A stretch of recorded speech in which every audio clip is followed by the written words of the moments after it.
So, good afternoon, one and all. A warm welcome for this webinar on regulatory compliance for railway equipments, awareness and support, brought to you by ICAT, International Center for Automotive Technology, in association with Aspire and SAE Northern Section.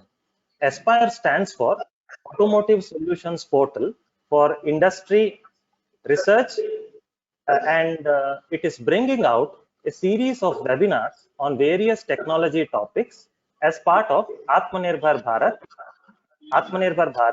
on the occasion of Azadi Ka Amrit Mahotsav, the 75th anniversary of our independence. At first, I would like to invite Srimati Pamela Tikuji, our Senior General Manager and CBO of ICAT, for the welcome address. Over to you, ma'am.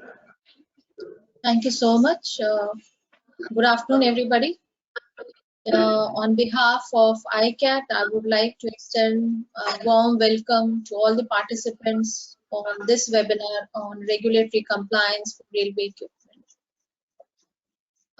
It is our privilege to be part of this webinar and to take the initiative of organizing this event, which concerns to the regulatory compliance requirements for railways. Although ICAT is known for testing and certification agency for automotive industry, but we have taken a resolve for going ahead with diversification of our services, and it is not limited to the automotive sector only. We are providing services to railways, to aerospace, also to white goods and IT equipments. Railways is a very important sector in India. It is the backbone of public transportation system. If India is thriving and India is working, is because we have a vast and quite efficient railway network system in the country. And railways create large number of both business opportunities as well as job opportunities for public at large and also for the country. We are seeing that there is a large and greater impetus of adaptation of new technology in this sector also.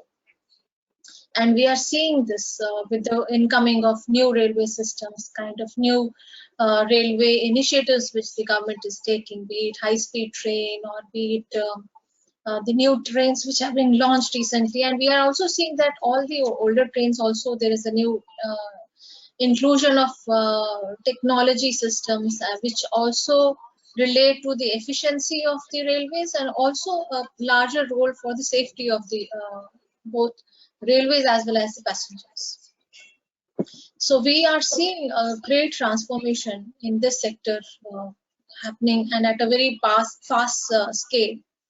And when during the Honorable Prime Minister's new initiative of Atmanirbhar Bharat, which has taken a resolve to make India self-reliant, not only for production but also for technology dependence. So we have become a country of production. We are not a country of technology solution providers.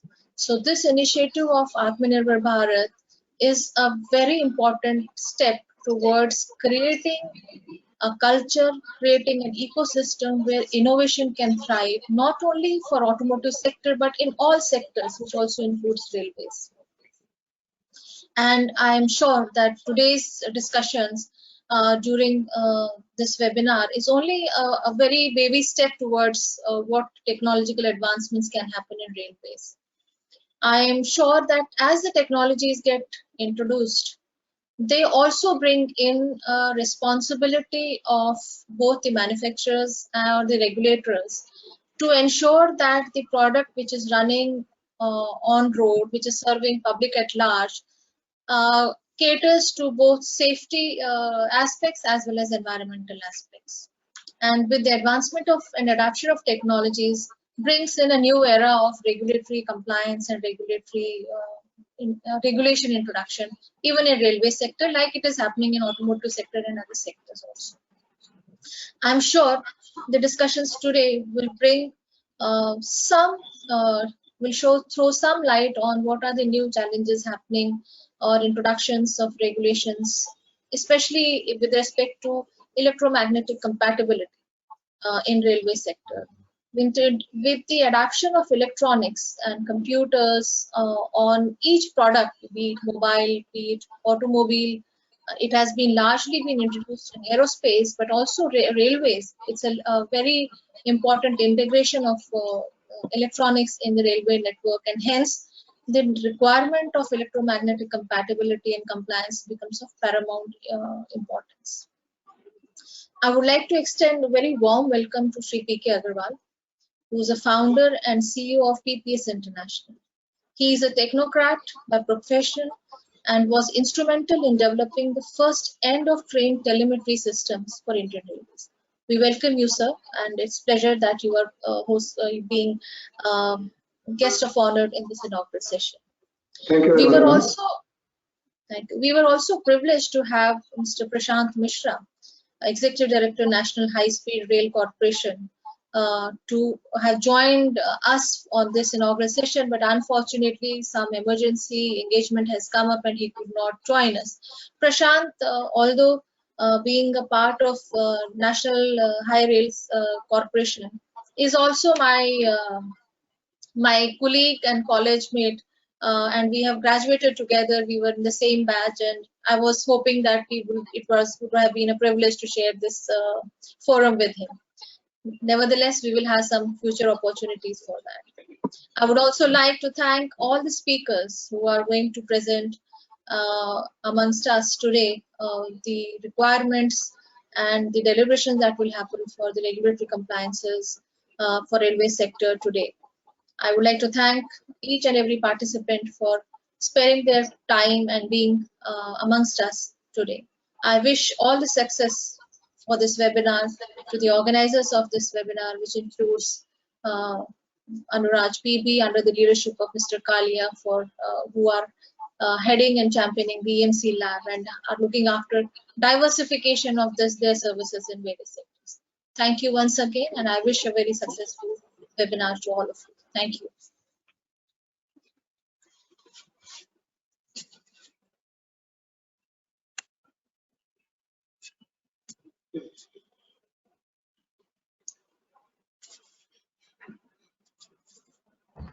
Thank you, ma'am, for the wonderful welcome address. Now, I would like to invite Sri P.K. Agarwal ji for his talk. I'll just, ma'am has introduced, but I just briefly would like to introduce.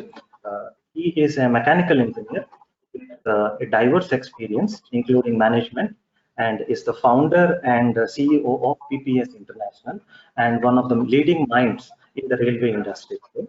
And I'll forward it to you, sir, for your address. Yeah, thank you very much. Thank you, Mrs. Teku, and thank you, Mr. Kalia, for giving me this opportunity to express my views on the technology used in railways nowadays. Generally, I'm involved with the railway business for more than, I should say, 30 years. From my start of my career, I have been involved through different companies in which I worked as a sales manager. And in 2003, I started my own business by setting up my own unit for first as an agent for foreign companies, and then slowly taking their technology and indigenizing the components in India for the use in railways. So my 100% experience and business is only and only with Indian Railways. So generally people are having a lot of customers and maybe one or two suppliers, but I have other way around. I have only one customer, but maybe many suppliers. So I'm dependent only on one supplier.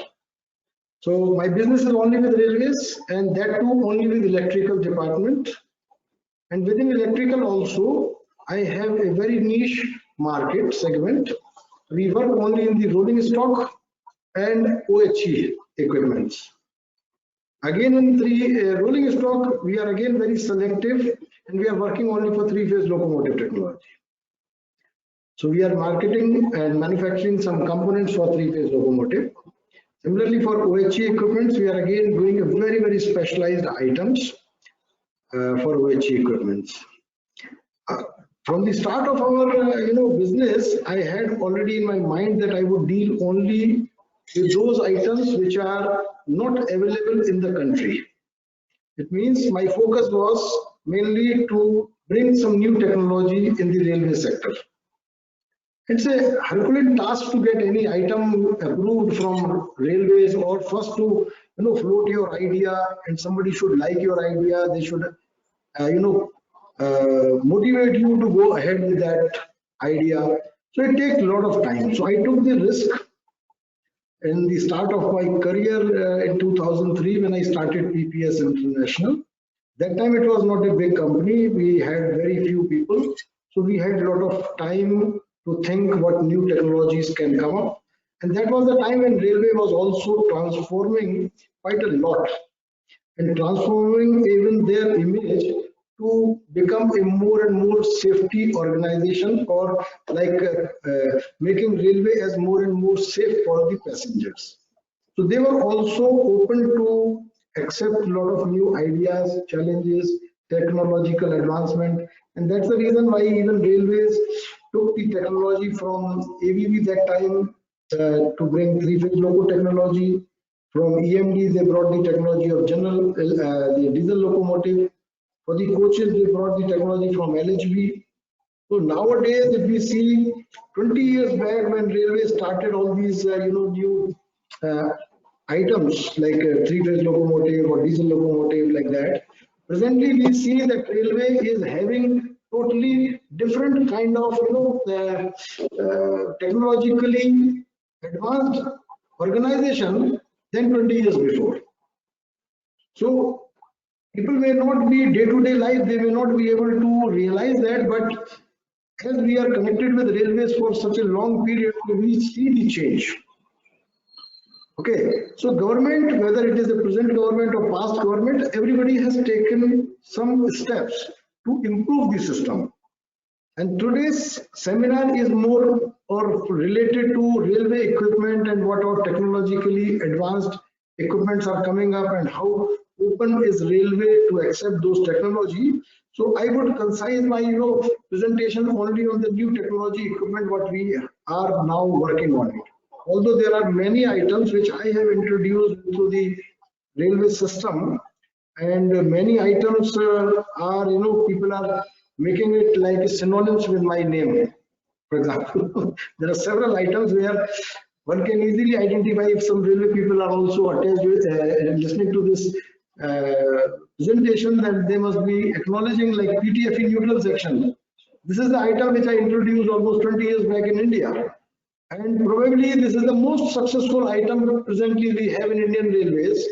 And if anybody needs a PTFE neutral section, they always say, oh, it will be available with PPS.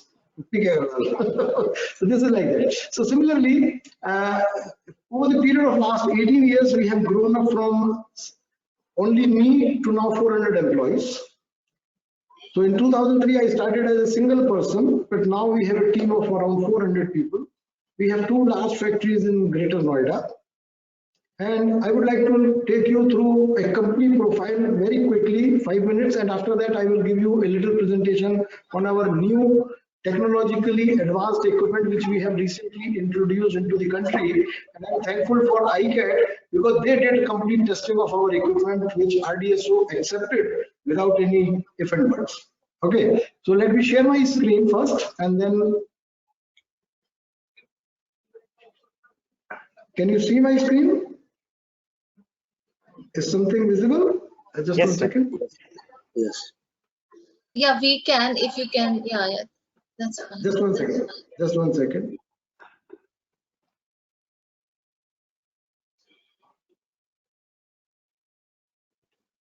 Okay.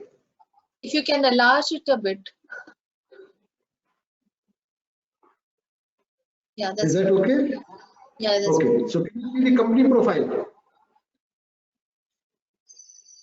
company You can profile see is the visible. company profile. Yeah, we can see. Okay. So let me just close other things. Okay. So this is company profile about the PPS, and here I'm a mechanical engineering graduate and MBA in international marketing and finance, and having a total experience of nearly 32 years of industry, out of which I worked for about 15 years in different companies and then started my own venture in 2003. And my line of business, as I explained to you, that I want to work only in railways, no other areas I want to even enter, because I want to remain only focused person for railways and metros. Presently, we are situated in Greater Noida, and our mission is to remain most trusted and reliable partner of Indian Railways. So over the period of last 18 years, we have earned a quite good reputation as a very responsible and quality supplier. And our vision of the company is that we want to produce 100% make in India synergical components. As I said, that we want to remain focused only in railways, and that too in electrical, that too only in rolling stock or in OHE, although there are many departments in railways like signaling, mechanical, diesel, general services, but we want to remain focused only in electrical. So this is all some statistics about our company, and if you see our growth, it was in 2003-04 we were doing a very small business, and now we are about 200 crore company at present. So these are the products what we are producing in India. These are the different type of electrical connectors which we are producing for three-phase locomotives, and we are the largest producer of these connectors and having market share of more than 60%, supplying to three-phase locomotive manufacturers like CLW, BLW, and DMW. These are our manufacturing setup. Very organized working, very neat and clean, world-class manufacturing facilities.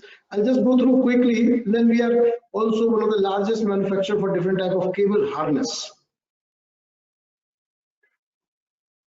Then we make power contactors, different ratings, electromagnetic as well as electro-pneumatic types. Again for three-phase locomotive. Then we do loco earthing equipments. I hope I'm not too fast. Yeah, it's okay. Okay. Then different type of panels. Different small items like locks, switches, switchgear items.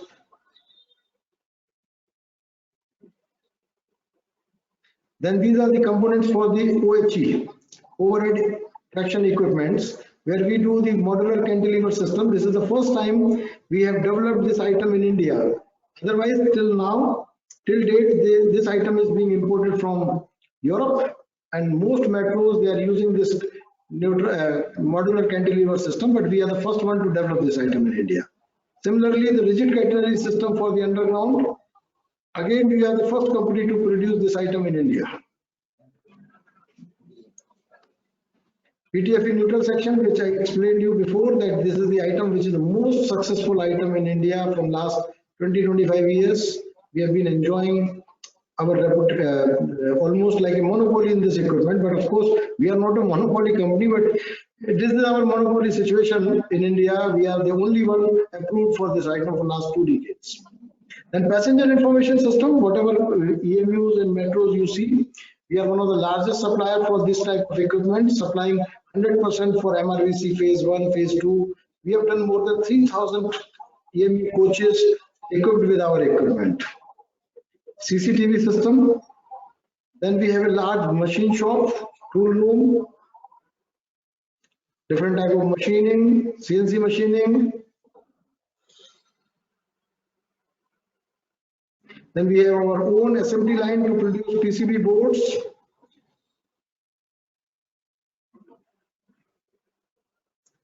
Complete setup for the sheet metal. Then complete setup for the castings, radiography, then complete setup for injection molding, DMC molding, backlight molding, all type of moldings we do in-house. So basically in railways, quality is highly important. And so we are producing each and every component in-house.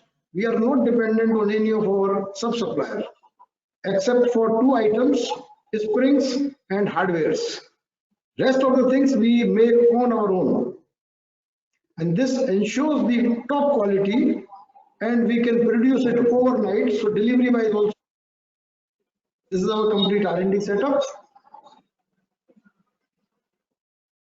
These are our different quality labs. And we also focus very heavily on the training. We provide training not only to our own people, but even to the customers. So you can see even the customer training is also at site as well as in our company. And these are our customers. You will see only railway customers. Or even if there is a private customer, they are also using our components for their railway components. Thank you very much. This is our 2 factories just outside view. And now I'll show you my presentation on end of train telemetry. Is it visible now? Yes. Yeah, it is visible. If you can put it on a slide share mode. Sorry, ma'am?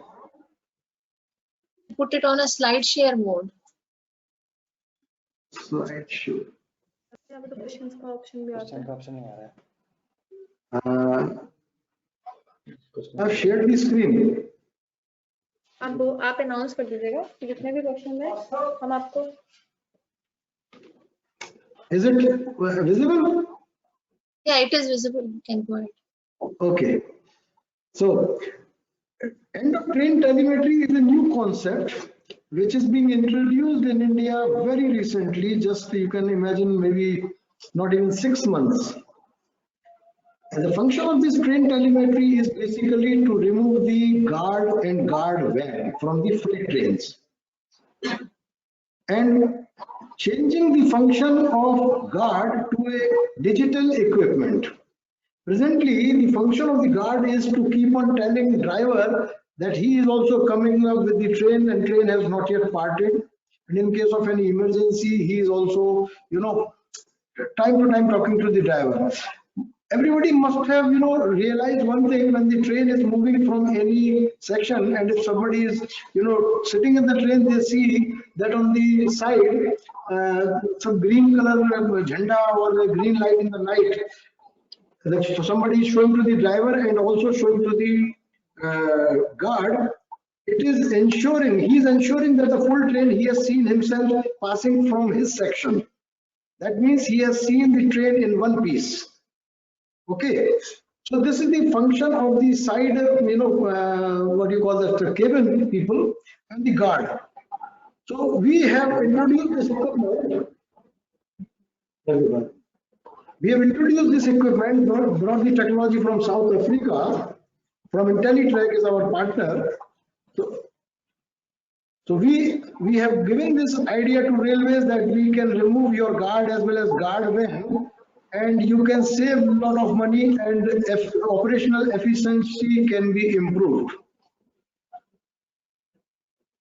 And you can see that a lot of newspaper line, this one, the news in different newspapers about this equipment, that bina guard ke train ko daudane ka safar trial raha. This is our equipment when we installed this in Kanpur Loco shed. So there were a lot of news. Now I tell you what is the function and how it works. This is a digital guard for the freight trains. We can give it easily this name. So this is the evolving technology having potential to transform the conventional guard operation. What happens is this equipment, one equipment is fitted in front of the driver, and this with the yellow dome, this component is fitted at the end of the last coach on the buffer, on the coupler. And this equipment is connected with the brake pipe pressure of the last wagon. And the front equipment is fitted in front of the driver, just in case what means both the equipment are talking to each other. So if you see the schematic on the left side, This one is the equipment which is fitted in the driver's cab, and this side is the last cab, and both are communicating through RF communication, radio frequency communication, and both are also having GSM and GPS facility, and we can also monitor the whole train through web server. And what happens is, I'll show you a small video, and from this video you can see how this works. I'll open this video. I do not know whether this sound will also be coming to you or not. You can let me know if you are not able to hear. Then probably I will ask somebody from your side to open this video. Can you hear the audio also? No, we can't hear the audio. Agarwal sir, can you do it in presentation mode, slide presentation mode, to look a little bigger? Yes, sir. Is it like this? Yes, sir. I think this is okay. Okay, but I think this sound, you are not able to hear the sound of this video. No, we can't hear the audio of the video. Okay, maybe I will, Agarwal sir, I'll show it from my screen here. okay, that would be nice.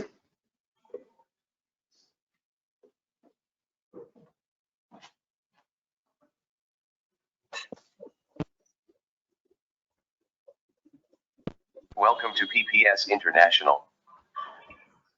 This video will provide more detail on what our advanced end-of-train telemetry devices have to offer. An end-of-train telemetry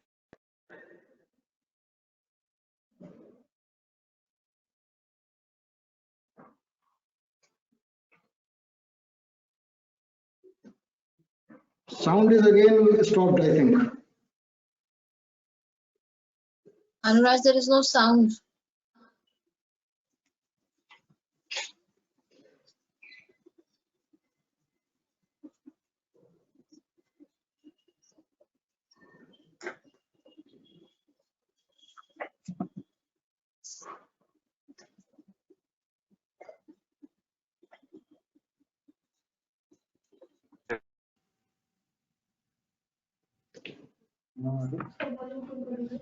volume full है, देखो।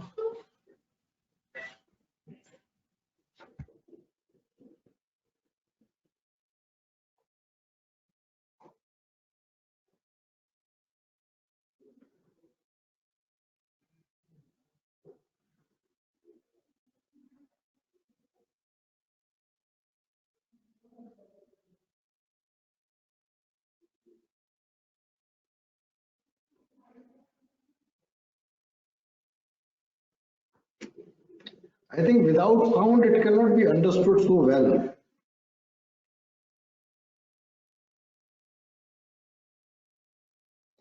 I think there is no sound. There's Anuraj. Can you tell the ICC team to look into the sound? Sorry, sir. Actually, we were trying from here also. So there is some issue in broadcasting that voice. So I think Agarwal sir can shift to the next slide. We'll circulate this video to the attendees. Or okay, do one thing. Just Yes, play this video, and I'll keep on, telling you that what. will be fine. We'll play it there, sir. Okay, so then it is better that okay. Or you this can play it there as well. If voice is not an issue, you can play there. Okay. We'll make you a presenter now. Okay, so I'll just start this video, and then I'll keep I'll narrate what I want to say. Okay, sir. Or you can play it there, sir. We'll make you the presenter now. Just a second.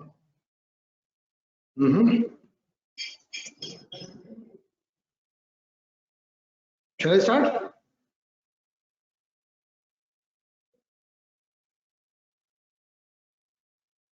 Can you see?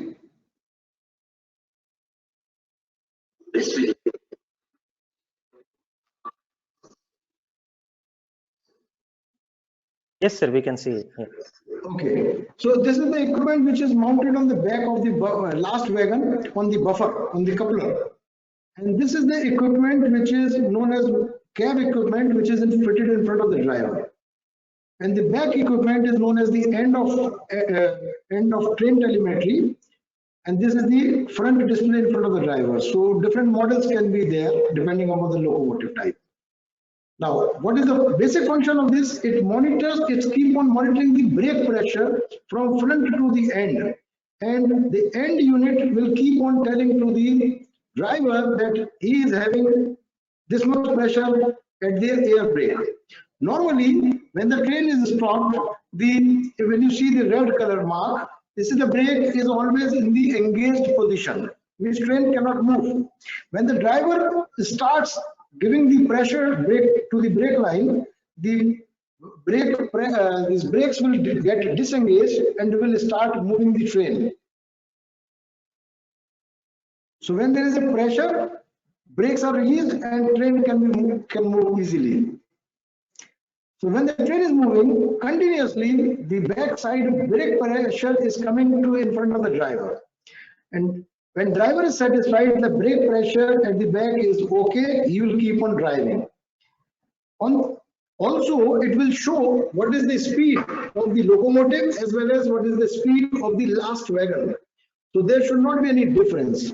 Suppose there is a chance that the train breaks in between. From the middle, this train becomes in two parts. So what will happen?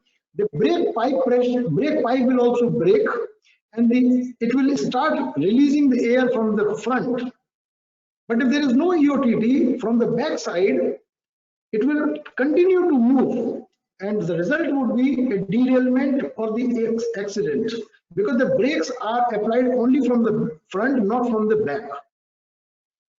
So in general, whenever you will see a lot of derailment, etc., it is just because the emergency brakes have been applied only from the front. But when there is a EOTT fitted, the emergency brakes, the moment driver puts the emergency brake, it will automatically send the signal to the back to apply brakes even from the back. So as you can see from this video, the train will immediately come to a halt position when the brakes are applied from front as well as from the back. Suppose there is a car which is stuck on the track and driver has to immediately stop the train. If he does it without EOTT, it will take time for him to stop. But with the train which is fitted with EOTT, immediate brakes can be applied even from the back. So it will ensure the train integrity. Then it has got the data logging function. I am going a little fast, just 1 second. I'll just bring it here again. So train will stop in a very quick time. Now this has got advanced features like GPS. One can see where is the location of the train. So GPS monitoring is continuous from both the sides, front as well as back. It means there are two GPS antennas. Then GSM. We have provided both the equipments with the GSM card, 4G cards of two operators like Airtel and Vodafone, so that in case if there is one signal is not available, then at least the other signal is available. So it is sending the data to the web server. Then, so it will ensure that train integrity, the whole, as long as the brake pipe pressure remains constant throughout the train, it means the train is still running in one piece. The moment train becomes in two parts, brake pipe pressure will become zero, and driver will immediately come to know that there is an emergency. Data logging, then remote logging and tracking by means of GSM and GPS, as I explained to you. Then collision detection. This is a very important feature which we have included in this.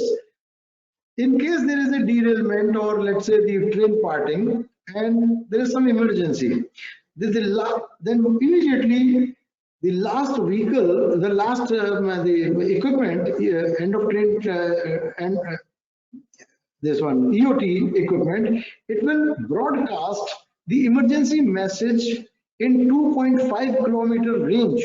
So whatever trains are there in 2.5 kilometer range, everybody would get on his screen the emergency message that yes, at that particular point, because it is also connected with GPS, so with the precise location, every train driver in that vicinity will get an alarm that there is an emergency, so he has to slow down his train.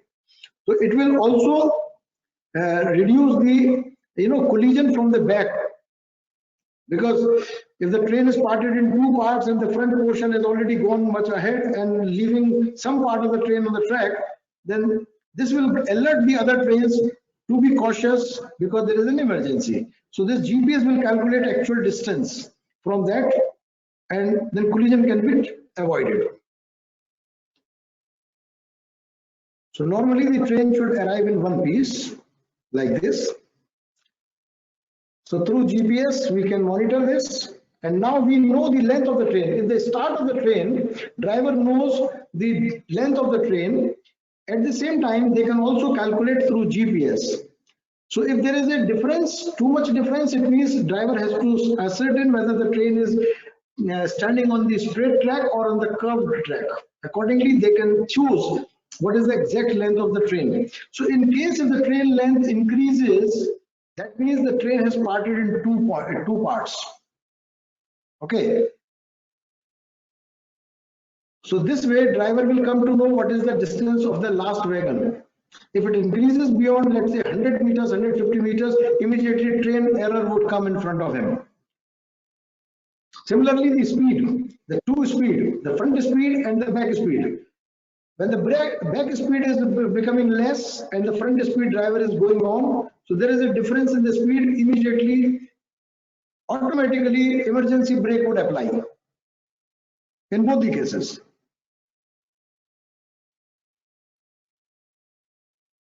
So we are doing the data logging of air pressure, speed, coordinates, and what is the battery remaining in the end unit.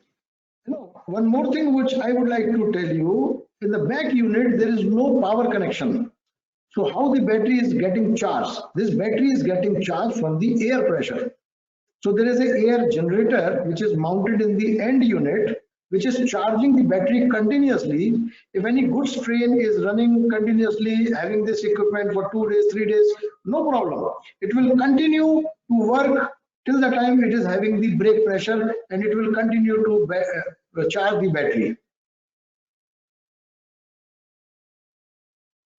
And then train will keep on giving the data, and we have on the web server complete map of India, so we can easily see where the train is going and what is the distance, how much time distance it has traveled. And if the two trains are approaching to each other, both the drivers will come to know what is their exact position. The other train is also approaching towards him, so they can also take care of that distance. So this is all about this EOTT equipment, and then I will move forward. Now, coming to the what is the cost of the equipment and how railway would be benefited out of it. Railway has made a plan that this is a new technology, so they are also not very much aware about their, how it will perform in the field. So what they have given, together with the equipment, they have given the AMC for the next 7 years, 2 years warranty and 7 years AMC. That means a supplier has to commit himself to operate this equipment for minimum 9 to 10 years. So the total cost for 10 years, including maintenance, etc., is approximately 20 lakh rupees. And how railway is going to benefit out of this 20 lakh rupees when they spend 20 lakh rupees on per train? What they get? Number one, there is no need of a the guard. 24 hours, they need 3 guards with 8 hours duty. Presently, total freight trains in India is approximately 8,500 trains. That means you need about 25,000 guards. You must have also seen the guards are also having, every station they have a guard cabin. And guards and drivers, they have a special treatment over there, because they are the people who are carrying thousands and thousands of people. So they have to be taken care of very well. They should not be stressed. There should not be any problem. So there are almost every station, they have at least 4 or 5 people supporting staff who are taking care of these drivers and guards. So when you do not need the guards, so you save the salary of about 25,000 guards. Each person is taking, let's say, even 10 lakh rupees per annum their salary. So how much money you will save on the staff salary? Then instead of guard van, you can put a revenue wagon in place of him, place of that guard wagon. So that will generate another revenue. On an average, in the railway terms, each wagon is earning about 10,000 rupees per day. So if you take the 10,000 rupees per day income to the railways per day, that means you are earning for 10 years, you are earning about 4 crores per freight train. So that way, if you see the return, you are per wagon, you are earning 3 crore 39 lakh rupees as an additional wagon, and on salary, almost 4 crore in next 10 years. What one guard is getting out of that freight train for 20 or 4 hours basis, considering 300 numbers as the number of days working. That means against the investment of 20 lakhs, there will be a direct benefit of several crores for railways. So that's the reason why railway decided to go for this kind of equipment. We have already told you about our PPS, so no need to repeat this. You can see this equipment, how it was evolved, or how this idea came to the mind of railways. The gentleman standing on the left is my collaborator from South Africa. There was a railway seminar in Surajkund in 2016 where Prime Minister himself came and saw the top 5 projects which was selected by all Indian Railways, and EOTT was one of the equipment which was selected for showing it to the Prime Minister. He himself acknowledged this and saw the great benefit out of it, and that's the reason why this equipment was pushed from DMO and introduced in railways. This is the background actually for this equipment. We have already tested this equipment by RDSO and they have cleared our field trials. We are doing it field trial in Kanpur Logo Shed. And this is the installation. This is the RDSO and the NCR team while we did this trial fitment. This is a PPS team. The challenge is this equipment requires the radio license, and the major bottleneck is the radio license from the Department of Telecommunication Wireless Department. India being very sensitive from the terrorism, etc. So this is completely licensed item, and it takes a lot of time for railways to get the license from radio. And radio as such we have to import, so we need even import license. And again, because of this China border policy, a lot of electronic items are coming from China, but we have a lot of challenges to import this equipment from China. It is totally not allowed to bring any equipment from China, which is a communication nature type of equipment we cannot import. So we are importing this radios from South Africa from our collaborators, but paying a huge amount of money because of that, and it is increasing the cost. And this is all about end of train telemetry, and we are thankful for ICAT. They have done the complete testing of our equipment, and our report was accepted straight away by RDSO, so we are thankful for that also. Thank you very much.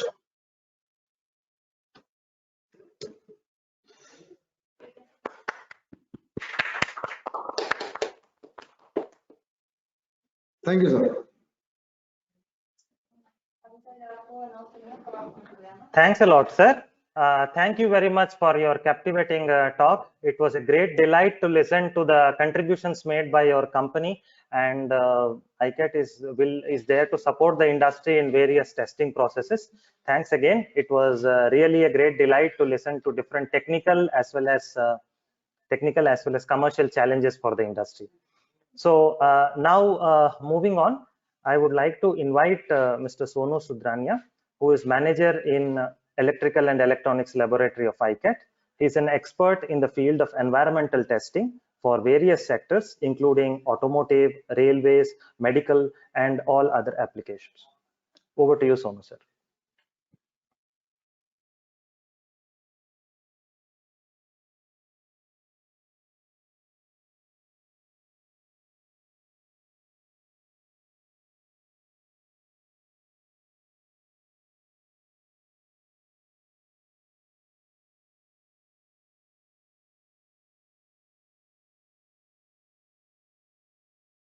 Thanks, Venkat, for giving such a wonderful introduction about me. Good afternoon, sir. Good afternoon, ma'am. Good afternoon to all the audience. So I will be briefing about ICAT, and ICAT testing capabilities in the context of railway equipments. Is my slides are visible? Okay, so this is a snapshot of ICAT Center 1 and Center 2. So the presentation content about ICAT and then some of the test standards and facilities which ICAT have for the testing of railway components and equipments and their testing procedures. So ICAT stands for International Center for Automotive Technology. It is a center developed under NATRIP, National Automotive Testing Research and Infrastructure Projects under Government of India. ICAT provides services for the testing, validation, design, homologations. ICAT was established in 2006. ICAT have total human resource in the approximately 600 numbers. ICAT have two centers, Center 1 and Center 2. Center 1 approximately 8 acres of land and Center 2 approximately 47 acres of land. And they are apart from each other for around approximately 7 to 8 kilometers. And both the centers are located in Manesar.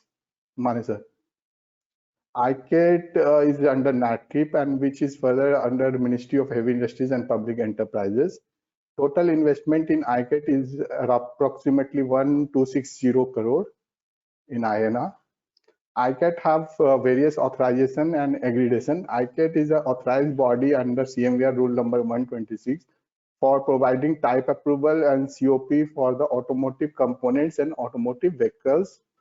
ICAT is also authorized for type approval and COP for generators. ICAT facilities are, most of the ICAT facilities are enable accredited, and we are also authorized by VCA UK since 2008.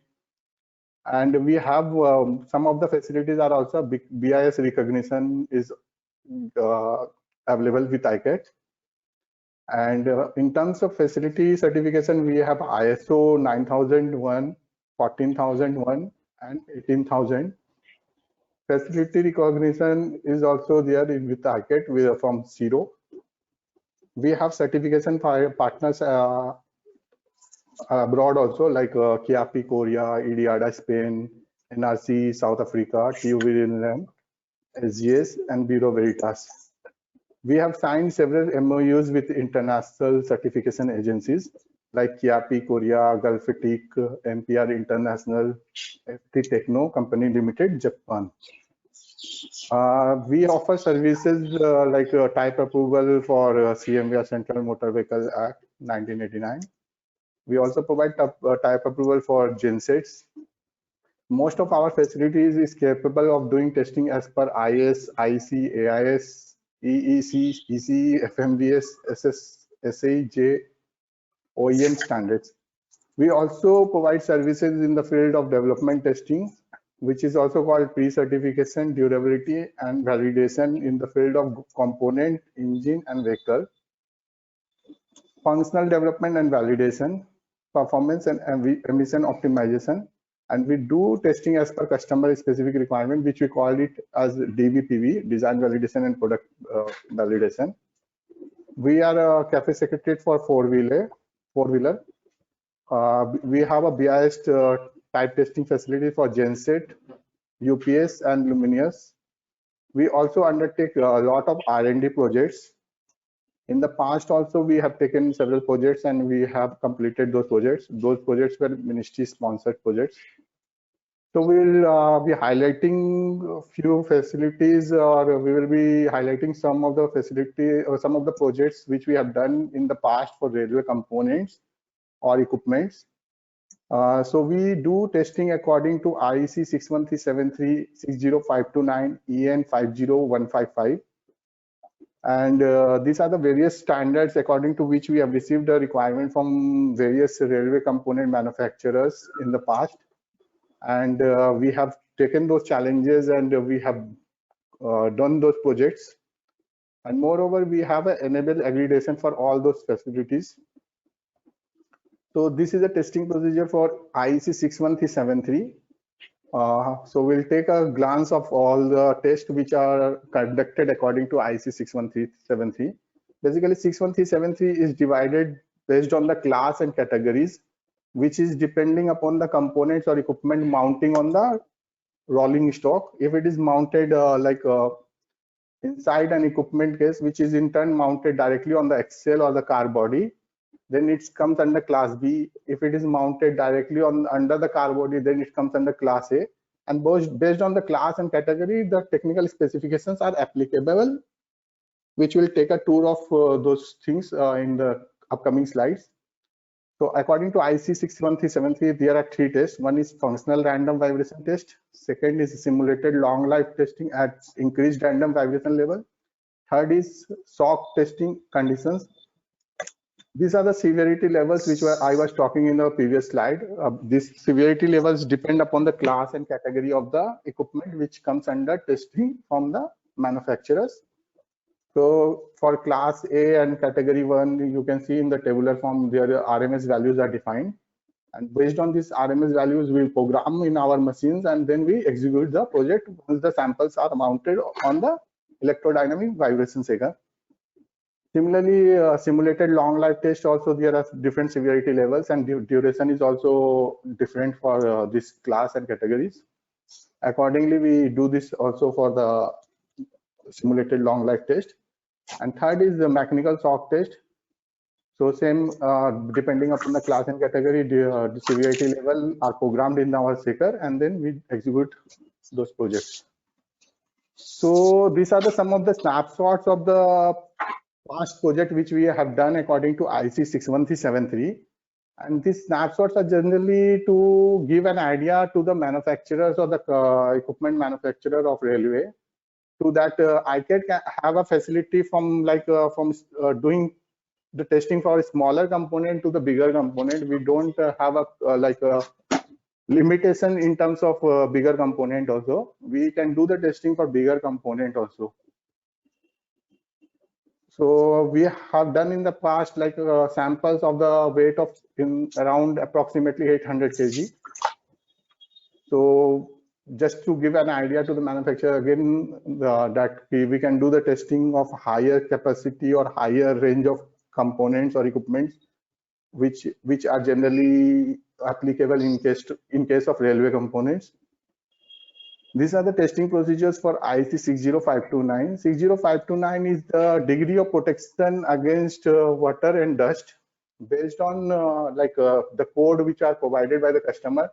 It's numeral code are provided by the customer, and based on that numeral code, different technical specifications are applicable, which are written in the test standard IEC 60529. And based on that, we have a testing facilities and we execute the project accordingly. And we have a competency for doing this test from last 12 years. So we have executed more than 500 projects for railway in the past for IEC 60529. And moreover, again, the snapshot showing that we have the facility for doing the testing for bigger components also. Like we can do the testing for smaller as well as bigger components. We don't have a limitation for the bigger components.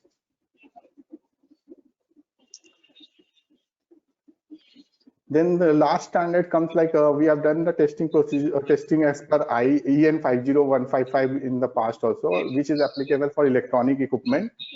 These are some of the snapshot of the test which were done in the past, like dry heat test was done, cooling test was done, then equipment testing, screening test was done using a thermal shock chamber, then damp heat test was done. This is all what we have done in the past, and we are ready to support railway manufacturers or railway equipment component suppliers according to their requirement in the future also. Thanks, everyone.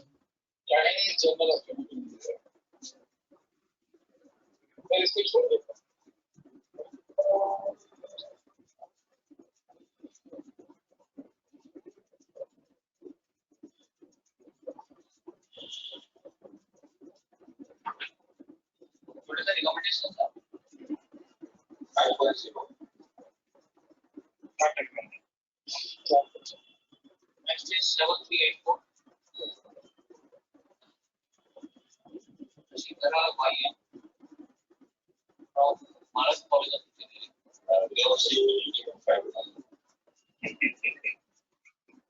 Not a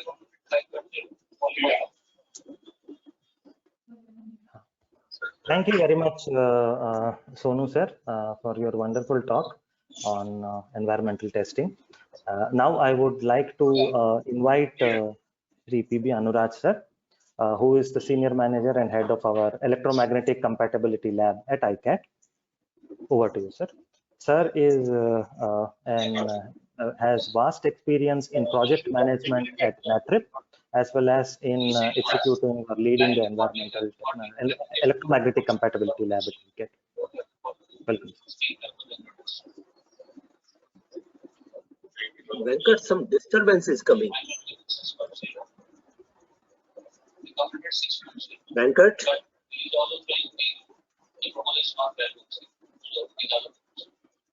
Venkat, Mr. Venkat? Some disturbance is coming. Good afternoon, sir. Am I audible? Somebody, yes, you are audible, but somebody. Okay. I'll just check it. Okay, okay. Okay, now it's okay. Thanks.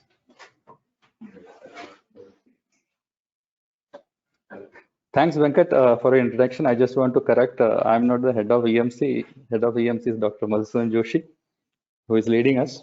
So a warm good afternoon to my senior colleagues, Pamela ma'am, Sunil Kumar Kalia sir, and our guest speaker, P. Agarwal sir, who has spared some time for us, and all my beloved attendees of the railway industry. So I'll just continue from where Sonu has stopped, because in ICAT, the testing of the railways are always in two parts. One is the environmental and the EMC. He has briefed about the environmental test, and I will continue with the EMC procedures. So this will be the contents which I will be covering in my presentations. So I just want to start. Everyone will be knowing what is EMC is, because electromagnetic compatibility. That is the compatibility of any equipment to work in an EM environment. Environment means it can be an emission or susceptibility to the EM environment. That is a simple word to explain what is EMC. So the goal of EMC is the correct operation of different equipment in a common electromagnetic environment. So during the EM emissions, the equipment should be capable to work the way it is intended in any of the system. That is the requirement of an EMC compliance. So when we, even though EMC is a very vast subject, which is catering to all the sectors in the electronic and electrical industry, whether it is automotive, non-automotive, defense, anything. But today, since being the seminar is on railways, I'll just touch upon railway systems. So EMC in railways. See, when we compare to the conventional railways, there was a huge advancement since last 15 to 20 years, from mechanical systems to electronics and electrical and electronics items, which has entered into the railway systems. The more you have electrical and electronic equipments in a railway, the chances of risk as far as EM electromagnetic is more. So when there is an advancement, then you have to be very careful to mitigate the EM issues, electromagnetic issues. So railways being a public transport means in the country, the safety and reliability is of paramount interest, because people travel, you take the items in the vehicle. So you have to be very careful on the safety of the passengers and safety of the materials being taken. So rolling stock means what we say bogie. So rolling stock is a whole system. Bogie, its equipment, everything, we say the terminology rolling system. So rolling system and the traction must not interfere with the signaling and communication systems and other external source of electromagnetic emission. That is the basic motto of EMC environment in railways. So they should not have an interruption with other systems. So when you give a signal, it should not break. So the driver should get the proper signal so that he can take the people to the proper destiny. So see, there are two concerns in EMCs. One is the immunity and the emissions. If it is not properly mitigated, then it amounts to the RAM of railway. RAM means it's the short form for reliability, availability, and maintainability. So if your reliability is not proper, that means if it is not properly designed to cater the EM requirements, then your availability and maintainability will be under question. So it is all interlinked. And when we interlink all these three parts, then it amounts to the safety. If anyone is missing, then it will mount to the risk on the safety of the machines and the people traveling in that. So that's why EMC is it's of paramount importance as far as railway equipments are concerned. So next I will come to the EMC challenges in the railway MM. See, basically these are the places where we have to address the issues. There are sources. There are three major sources from these EM interruptions come as far as the railway is concerned. One is the rolling stock. Rolling stock means your train systems, and the infrastructure. Infrastructure is the second party who is more involved in the EM environment. That is your railway tracks, your systems, your station equipments. Those are all infrastructures. Your OHEs, overhead electrification systems.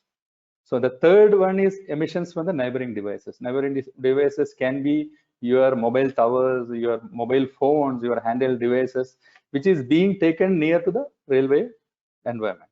So these are the three areas, major areas, which we need to address as far as electromagnetic environments are concerned. So in order to mitigate the EM emissions or susceptibility systems, we should know where are the sources. So these are I listed some sources of emissions. This is it's an exhaustive list, and since it is a dynamic area, since railways improving a lot, advancing a lot, so these items can change in a month or two.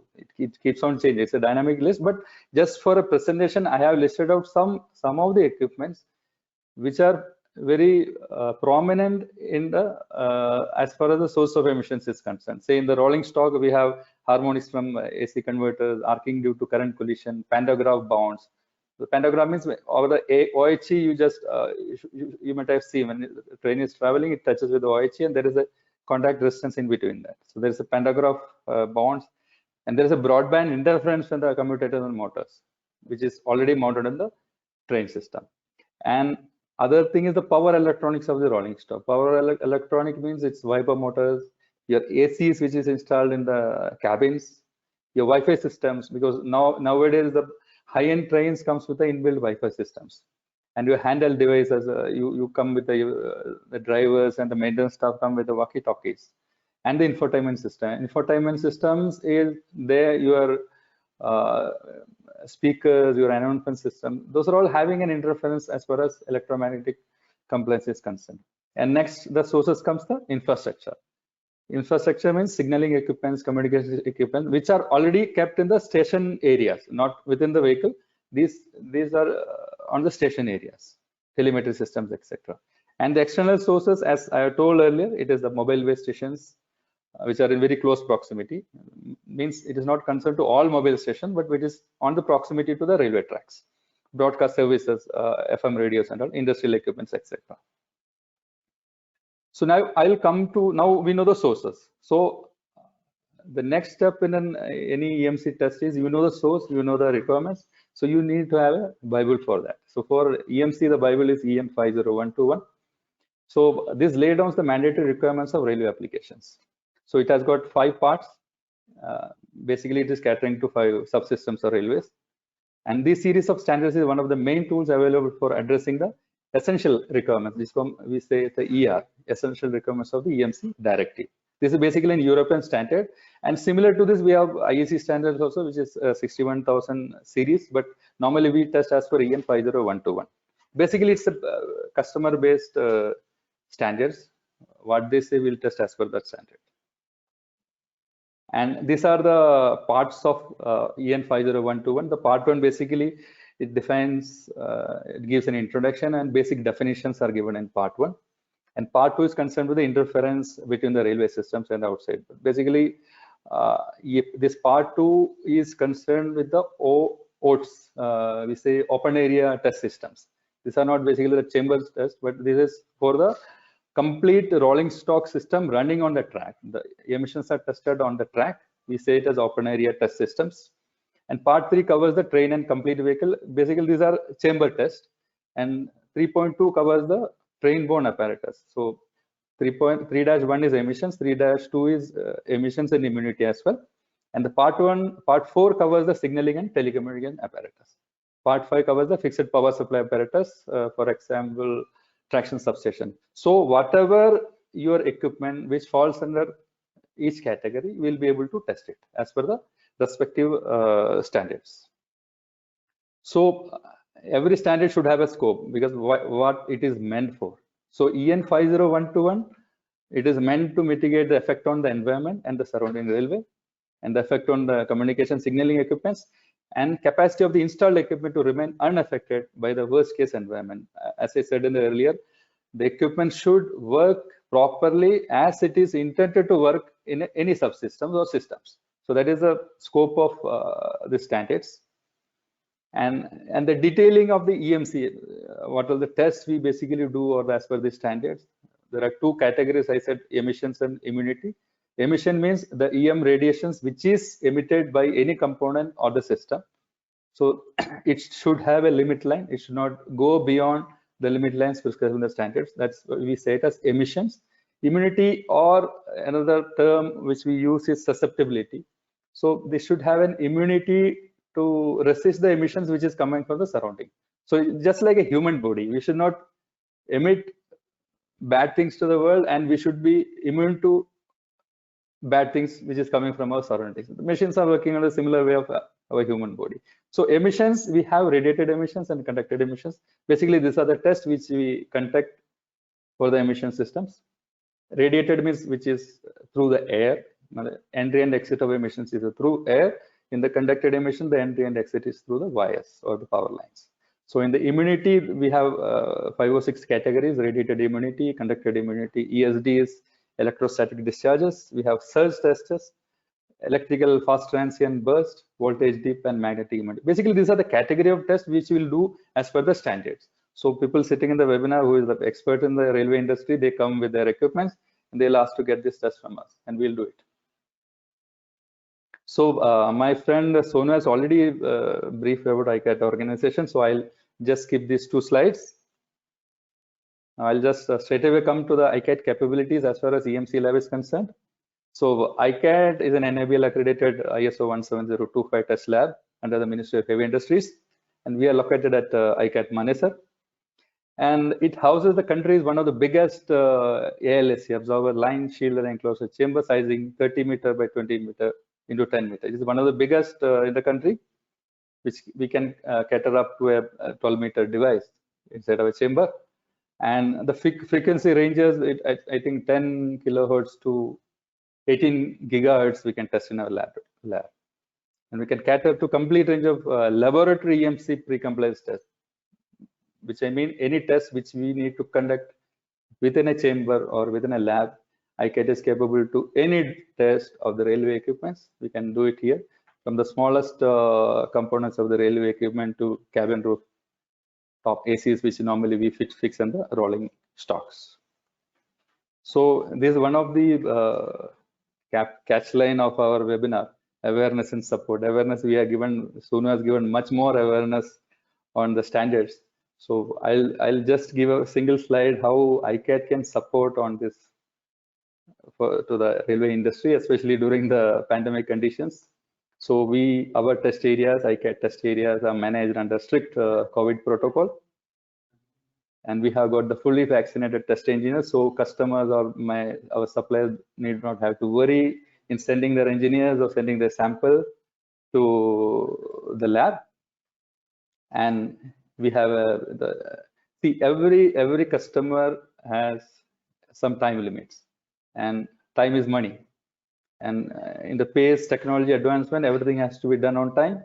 So ICAT supports you in scheduling a test of more suitable available slots and need-based 24/7 lab operations will support to the customers during this pandemic condition, and otherwise also we support 24/7. And see, after doing test, everything the customer needs is the reports. If we do test on time but we don't release the reports, there is no use. So we assure you, ICAT assure you that timely release of test to reports, even directly to the railways, being ours being a government organization, if it is required, we can directly send the reports to the railway organizations. They'll be happy to receive our reports directly. And being a pandemic condition, you don't have to physically be present in ICAT. Just send the material, we'll support you, we'll do the test, and we'll send you back. So that will reduce your travel time and contact risk. So ICAT is there to support the railway industry in all aspects. We are a partner to the pace in technological advancement in railways. So trust is assured. You are most welcome to come to ICAT for all your pre-compliance tests and regulatory tests. And any of your queries or questions, you can mail it to us in the same mail where you are registered. And this video of this presentation will be uploaded in our Aspire portal. And if it is requested, we can send it by email also. So once again, thanks for joining, and thank you all.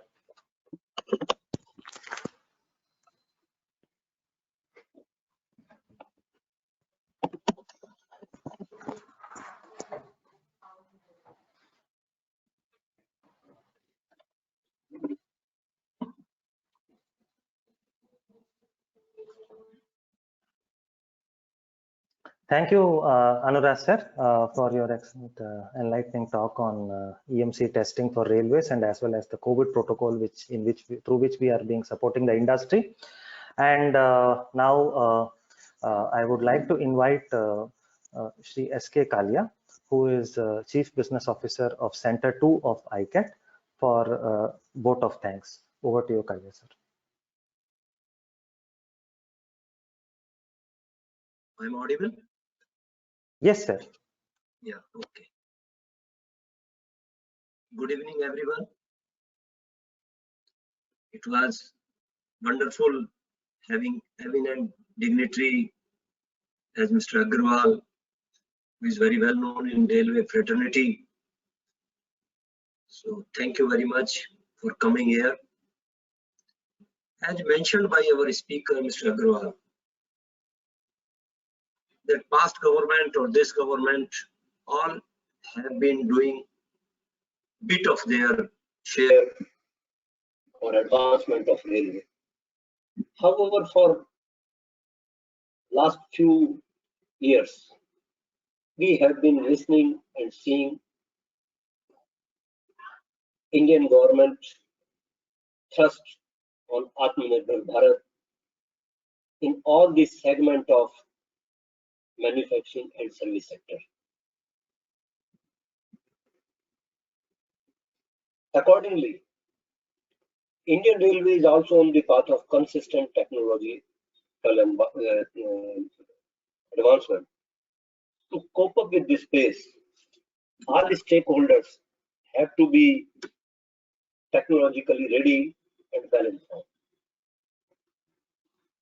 Therefore, webinar like this will help for such interaction and discussion on such advanced technology. Being a government supported body for regulatory compliance testing, primarily in auto domain, we have been given primary mandate for automobile testing. But ICAT will always be in the forefront for any testing support to the railway industry also. Because EMC and environment, as mentioned Mr. Subrania, and this is more or less requirement of either railway or automobile or medical or metro or refrigeration industry. EMC and environment requirements are almost same. So we are always ready for railway fraternity to serve.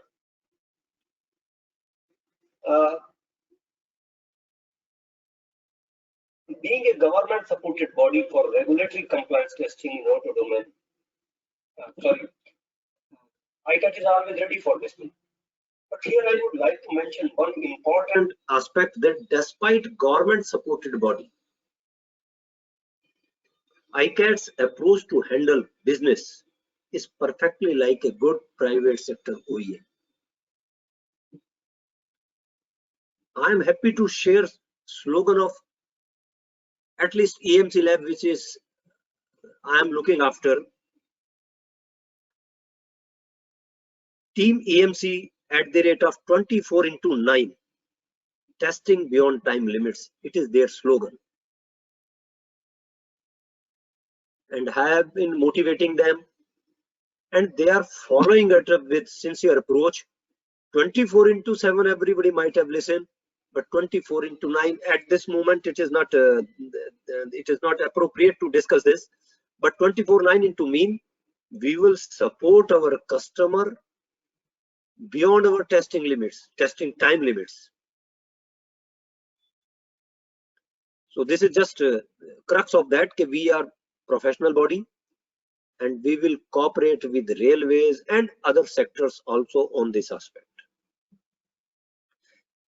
My sincere thanks to Mr. P.K. Agarwal, founder and CEO PPS International, for sparing his time from his busy schedule to attend and share his knowledge and throwing light how he developed his business, and with railway, with single customer, his confidence is, yes, beyond par excellence, that with single customer he is a test. We, being a government body, we keep on searching, we keep on asking for many customers to come here, but thanks to Mr. Agarwal and his courage that he is only sticking to one customer. For this, kudos to him. Thanks to all the participants for various government organizations, primarily in this seminar, railway supplier fraternities here, being part of this webinar. I extend my sincere thanks to Director ICAT, who always pushes us, motivate us for such knowledge dissemination. My sincere thanks to Ms. Pamela Tikku, CBO Center 1, Dr. Masudan Joshi and his team for organizing such a wonderful webinar. Thank you once again to all. Thank you. I would like to say something, Mr. Kalia. Yeah, please. Actually, it's a request, because you have, developed such a nice lab around NCR. And in railways, most of the equipments are high voltage equipments. Of course, you have a very good facility for EMC, EMI, and other testing like vibration, etc. But for many items where we need the high voltage testing, we have to go to CBRI Bangalore or ILDA Baroda. If your lab, because it's a very impressive lab which I have seen on your website, and my people who have visited you, they have told me as well. But if you can also bring this kind of testing facilities in your ICAT for high voltage testing more particularly, it will add a lot of advantages for the manufacturers in and around NCR, because every time we have to travel to Bangalore or to Baroda. Right. And there's a huge potential, because most of the equipments used in railways are high voltage equipments. Yeah. So okay. Sonu, you please, who is noting minutes? Yes, sir. It is being noted. So be in touch with Mr. Agarwal and know other equipments also for EEL, Sonu and Anuraj. Both of you be in touch with Mr. Agarwal and get a list of such items, and slowly we will develop these facility also based on ROI. Of course, ROI is must, but certainly we will explore this. No, because right now, everybody knows that only CPRI is the organization. They do this kind of high voltage testing. Of course, CPRI has got one lab in Bhopal, one in Bangalore. But I think Bangalore, they do most of the railway testing. We have seen a lot of testing, for Delhi Metro. They have also gone for a lot of testing on their own, because sometimes people are claiming that they have this test, that test done somewhere in the third country. But Metro customer, more particularly, they would like to get it again re-verified at their expenses, and then they send the material to CPRI, send their people also. So that way, I think it will be more useful for customers like us to have the testing facility around NCR. We will certainly explore these things also. We have contacted Metro many times, even other this Bombardier and Alstom, etc. We have visited them, but unfortunately we did not get that much response. So we will once again explore Metro also. And maybe, sir, maybe I tell you, because you might not have reached to the right people, like right, in Metro. yes. I do not know with whom you are discussing, but if you are, let's say, if I tell you to go and meet Director Electrical, Mr. O.H. Pandey in Delhi Metro. Yes, yes. He would be the right person to tell you what all testing is required for their OHE equipment, 25 kV equipments. And if you meet, let's say, Mr. Joshi, Director Rolling Stock, he would tell you what all high voltage equipments are used in their trains. Mr. Agarwal, it will be nice if you can organize one meeting with these concerned people, and we would like to come and make a presentation and have a detailed discussion on that. Since we are not able to. No, what I can do, ma'am, rather than organizing a meeting, I can give you the contact details of these people, and your people can go and make a presentation directly to them, and your people can take my reference that you got the reference from me. Okay. Okay. Like even in Bombardier or Alstom, I do not know, because it's such a big organization, so maybe you have not reached to the right people who are really involved in these kind of testings. So Alstom, we have been in touch with their people who are based out of Noida. So there was that team is not, that team in Noida, they are not responsible for this. Probably for Alstom, because their R&D department is in Bangalore. So maybe they would find Bangalore CPRI more suitable for their location, because their factory is also in City near Chennai. So they may not be that much interested, but or for example, Bombardier, they are already available in Baroda. So for them, ERDA in their city.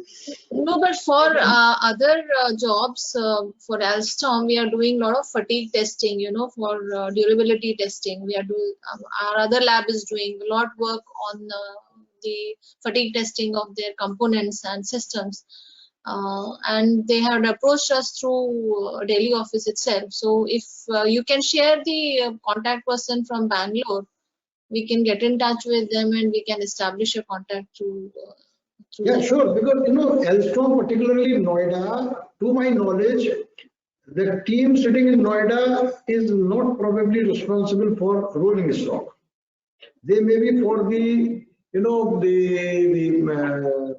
utilities or the transmission line. Probably from that area, people must be sitting over there. But like in Madhepura Loco plant, people are sitting in Delhi. Their MD is sitting in Delhi. Pritam, I know very well. Or Siemens, you can also talk to Siemens in Gurgaon. I can also give you the project head or the country head contact details. Like Manish Agarwal is there, who is responsible for all these kind of equipment. He is the mobility head. So these people, probably your people can contact them with my reference. Okay. And they will tell you Siemens is also one very good customer who is having a lot of equipment they are producing in India. They are also bringing new technology. All these things, wherever there is a need, I would help you, because I also want at least ICAT should be a self-sufficient organization where we come with one equipment and all tests are done at one place. Like I tell you, one more equipment we just got the testing done for communication. This attenuation, the signal speed. So in fact, we send them also. We send you one request for the telecommunication testing. communication testing, like we had to send this equipment to Mumbai. Okay. So in railways nowadays, they are going for a lot of different type of testing. Their requirements have gone up like anything. Yeah. The more the technology adoption will happen, the more testing and requirement will increase, because that's what will change everything. Yes. So Mr. Agarwal, we will be seeking your help, and our team, which met you earlier also in Greater Noida, probably Anuraj and this thing. We will seek your support, contacts, and we will certainly come in touch with those personalities who are really responsible for. Anytime, I'm always available. Whenever you need my help, please let me know. Yes. And I will be delighted to, give whatever best I can. Thank you so much. Thank you very much. And anytime you're also, invited to visit us. And you are also, Sure. that's what I wanted to say. So please come to you have seen only website, but Yes. I would like you to have yourself and your team, at least 3-4 people. Definitely, I would come one day and visit you. Okay, I will come with proper time so that you are also available, and I'll come and meet you. It will take you a day at least to visit our lab. If you go through all the lab, 5 minutes, 10 minutes, it will at least you will require one day full, 4-5 hours. Okay. So then I will definitely take out some time and come and visit you. Yeah. Thank you. Okay. Thank you very much. Thank you very much, sir. Thanks to all the speakers and attendees of this webinar. Stay healthy, stay safe. Jai Hind. Thank you very much. Thank you. Bye-bye. Bye-bye.